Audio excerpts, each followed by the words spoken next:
Hello सांग मैंने जय जगन्नाथ मुझे कौटिक आसी जाना चाहती चलते देखा फास्ट मो मौसा मौसी आसी आम घर पहुँच जाते कहीं आम गोटे गाड़ी जाता मो मामू को रिसेप्शन को मुझे एपर्त गाड़ी में बसला झील पिलांर सज सरनी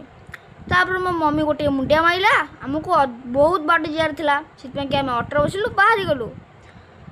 बाटर एत गाई आक्सीडेंट होपर आम पहुँची गलु होटेल पाक देखो भ्यूज केमी लगुच मो मामू मान फटो सुटिंग चलता आम गलु चाउमिन पकड़ा पकड़ा खाइलु तापर आम गलु फटो उठा खाई सारापर एथपाई फटो उठा गलु कहीं मामू माई स्टेज रू आस नारे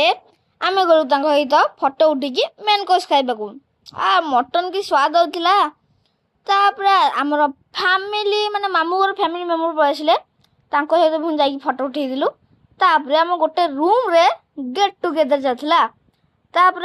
आम समस्त मिसिकी किए जाए कथबार्ता हलु फटो फटो उठेलु उठे सारापर आम घर को जाक बहुत लेट होता से मामू आ मम्मी जाकि आम पैकिंग करते पैकिंग कर सारा आम अटो बसलु आसीगलु बाटर शोष हो ठंडा टे पीलु एति रही जय।